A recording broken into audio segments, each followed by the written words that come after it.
నాది కోయలగూడెం గ్రామం. నా పేరు దుద్యాల శంకర్, భువనగిరి, యాదాద్రి జిల్లా. అయితే నేను కెమికల్ చేసేవాళ్ళు చాలామంది ఉన్నారు. వెజిటేబుల్లో మాత్రము కొంతమందికి నేర్పినా ఎవరు కూడా చేస్తలేరు. నేను ఒక్కనే దీంట్లో ఉన్నా. అయితే నాకు కూడా ఎట్లా వచ్చిందంటే దీంట్లో మామూలుగా నేను నేర్చుకున్న మా డాడీ వల్ల, మా తాత వల్ల నేర్చుకున్నంట. అది నాకు కూడా తెలియదు.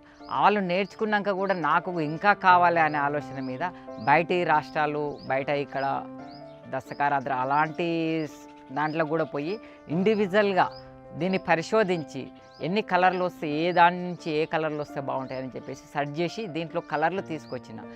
ఫస్ట్ కరక్కాయ పూత, పింద, దానిమ్మ, రతంజ్యోతి, చవల్కుడి, మోదుగ, బంతి, యాప చెక్క, యాప పూత, తుమ్మ చెక్క, ఇట్లా ప్రతి ఒక్క కలరు, బంతి పువ్వు, ఒక తుమ్మ చెక్క అంటే ఏ గుంటె గరిగడు, ఇట్లా చూడబోతే ఇంచుమించు ఒక 100-150 కలర్లు ప్రకృతి నుంచే తెస్తాము.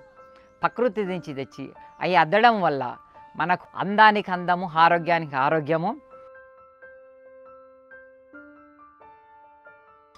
మార్కెటింగ్లో కొంచెం డిఫరెన్స్ వచ్చింది. నాకు చాలామందిని అడగడం జరుగుతుంది, మార్కెటింగ్ ఎట్లా చేస్తే బాగుంటుంది, ఏ పద్ధతి చేస్తే బాగుంటుంది అనేసి ఆలోచన మీద నాకు తెలిసిన మేడం ఒక మమతా తొల్లూరి మేడం గారు ఏంటంటే ఆమె హెల్ప్ నాకు చేయడం జరుగుతుంది. నా హెల్ప్ మేడం తీసుకొని ఒక యూనిట్ స్టార్ట్ చేసినాం హైదరాబాద్లో. ఆ యూనిట్లో మన కాలేజీ పిల్లలకు, స్టూడెంట్ వాళ్ళకు ఇట్లా నేర్పడము, ఇప్పుడు నాతో పాటు చేయించుకుంటూ మేడము ఆమె కూడా దగ్గర నుండి చేయించి అలా మార్కెటింగ్కు వెళ్తున్నాము. ఇప్పుడే స్టార్ట్లో అయినాము.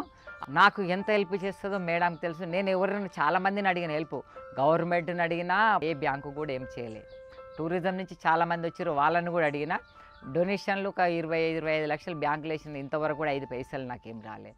ఎందుకంటే నాకేంటంటే నేను ఒక మెంటల్గా షాక్ అయినట్టు అయ్యి ఒక మేడాల చుట్టూ తిరగడం వల్ల ఈ మేడం నాకు కలిసి ఇట్లా నేను చేస్తా నీ కానీ నాకు హామీ ఇచ్చింది.